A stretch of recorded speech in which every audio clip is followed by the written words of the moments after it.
Ini menarik nih, 340 Anda bilang ya, pembunuhan berencana. Artinya harusnya mereka merencanakan. Merencanakan dan juga kenal dengan Peggy yang juga baru ditangkap oleh polisi, kenal? Nggak kenal? Nggak kenal. Mas Pram nggak kenal, Mas Teguh kenal? Kalau Teguh kenalnya tahu aja di SD, kakak kelas Teguh. Kakak kelas waktu di SD? Iya.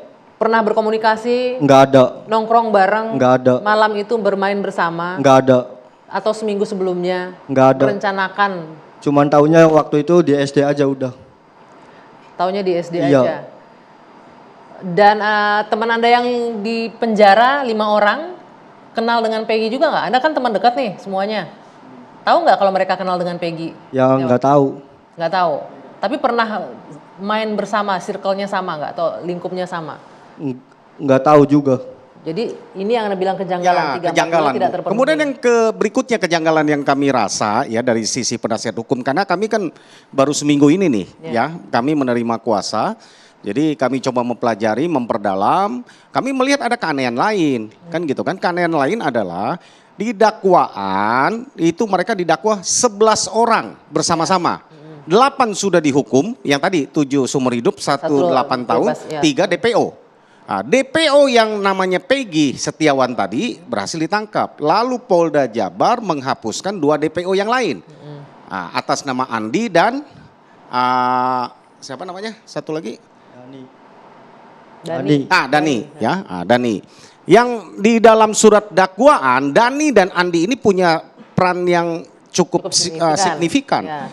Karena di dalam dakwaan itu Andi, Dani dituduh salah satunya ada yang memperkosa, lalu ada yang menusuk pakai senjata tajam. Yang dalam otopsinya, ya kan, penyebab kematian dari korban adalah benda tumpul di kepala, ya kan? Nah, dalam kesaksiannya di dalam putusan, ya itu kan bahwa itu akibat luka tusuk. Ini kan hal yang aneh. Yang menjadi pertanyaan berikutnya, Mbak Anggi, adalah bahwa 2 tersangka, 2 DPO yang dihilangkan ini yang punya peran katanya mengangkut, memindahkan tubuh mereka dari tempat TKP ke jembatan layang, ya kan, untuk seolah-olah direkayasa seperti kecelakaan, ya kan. Lalu dinyatakan itu karena keterangannya berbeda-beda dan sekarang dihapus dari DPO. Ini kan menjadi pertanyaan lagi, bahwa rangkaian cerita yang menjadi dasar putusan 8 tahun lalu ini patut kita pertanyakan, kan gitu kan. Ini akan menjadi bukti. Betul, kami hargai apa yang sudah diputuskan oleh pengadilan. Kita sudah tidak ada upaya lain, ya dengan cara lain, satu-satunya mungkin hanya PK. Ini yang sedang kami upayakan. Jadi dasarnya bukan hanya mereka mencabut BAP oleh karena ditekan. Jadi banyak kalau saya ceritakan, kalau saya buka ini banyak sekali. Oke, apa itu? Tahan dulu sebentar, kita lanjutkan nanti ya. Kita jeda dulu sejenak. 2 sisi akan kembali sesaat lagi.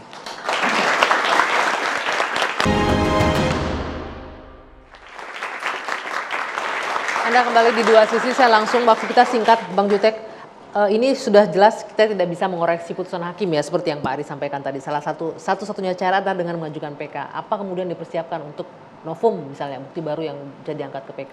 Ya Mbak Anggi, dalam apa yang kami lakukan oleh tim sekarang itu dalam rangka mengumpulkan novum untuk mengajukan PK. Menurut saya tidak ada yang haram atau tidak ada yang salah lah.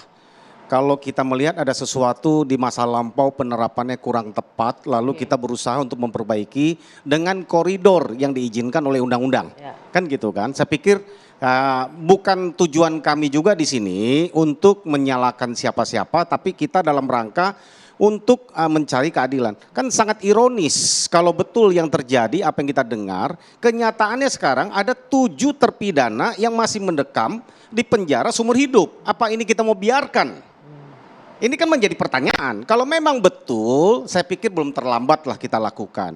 Keberadaan Pradi, ya kami sesuai dengan arahan ketua umum kami kepada tim, bahwa kami akan berusaha untuk menegakkan, ya kami berusaha semaksimal, semampu kami lah untuk mengembalikan. Kalau memang tidak bersalah ya harus katakan tidak bersalah, kita koreksi gitu. Bang Fredrik, intinya ini tidak mau menyalahkan tapi mengoreksi nih. Sangat ironis kalau benar 7 yang terpidana ini tidak melakukan kesalahan, mereka yang saya harus ingatkan di sini, kita boleh simpati, misalkan bahwa 7 atau 8 kan, meskipun sudah dihukum kan tetap sudah dihukum kan, 8 terpidana tersebut itu bisa dipulihkan bila mereka terbukti tidak terlibat. Namun jangan lupa, 2 korban ini bagaimana nasibnya? Jangan membiarkan 2 korban itu mati sengsara kan. Bukan hanya sekedar membebaskan orang, kemudian ditangkap siapa? Ya itu PR-nya polisi untuk mencari siapa pelaku bukan sebenarnya. Masalah ini, makanya sekarang kan kita terlalu dini mengatakan bahwa ini sesat atau tidak sesat. Karena ingat, perkara ini sudah diperiksa oleh pengadilan tinggi, oleh Mahkamah Agung. Kan dalam hal ini janganlah kita dalam hal ini melecehkan institusi. Kan kita hormatin mereka, upaya hukum sudah ada dalam hukum kan. Silakan ngajukan PK, kumpulkan novum sebanyak-banyaknya. Kalau bisa buktikan mereka itu tidak terlibat, alhamdulillah kan gitu. Tetapi jangan lupa loh, korban ini bagaimana nasibnya? Karena perkara ini nggak bisa diperiksa 2 kali loh. Berarti mereka itu akan menjadi korban yang tidak ada pembunuhnya yang tertangkap. Itu PR-nya aparat kepolisian nanti. Kalau memang itu sudah jelas itu, nggak mungkin bisa sidang 2 kali. Baik, saya mau ke Mas Teguh dan Mas Pram. Terakhir ini, Mas Pram, Mas Teguh, jika seandainya teman-teman Anda di penjara saat ini bisa menyaksikan atau somehow bisa sampai pesan nanti, apa yang ingin Anda sampaikan ke teman-teman Anda yang di penjara akibat pernyataan bohong Anda yang terpaksa diberikan kemarin? Ya kalau Pram sih mau meminta maaf karena udah bikin BAP yang nggak bener. Tapi itu karena bukan sesungguhnya, itu disuruh, diarahkan. Itu yang Anda ingin sampaikan ke teman-teman Anda yang ada di penjara ya? Kalau Mas Teguh?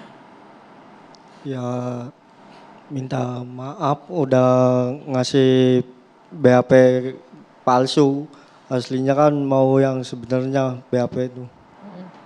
Terus kan itu ada ancaman kalau BAP-nya tidur di rumah Pak RT, kamu bakal ikut masuk ya. Teguh juga kan takut sendiri, nggak ada pendamping gitu. Mas Pram, mungkin bisa disebut, ini bisa dilihat ke arah kamera di sana.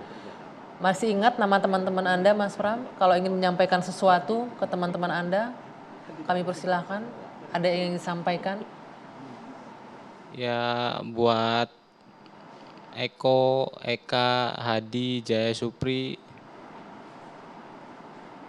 semoga sehat-sehat di sana. Maafkan saya karena kalian dihukum seperti ini. Tapi sungguhnya itu bukan yang sebenarnya. Itu suruhan, diarahkan. Mas Teguh? Eka, Hadi, Supri, Jaya, Teguh minta maaf.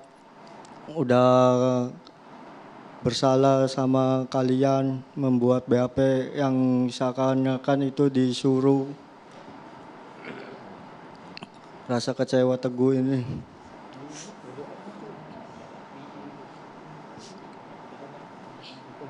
Baik. Mudah-mudahan niat Anda ingin mengoreksi keterangan itu benar-benar bisa terwujud dan tim kuasa hukum juga bisa menempuh proses hukum selanjutnya dengan peninjauan kembali ya, dengan tentunya mengumpulkan bukti yang baru.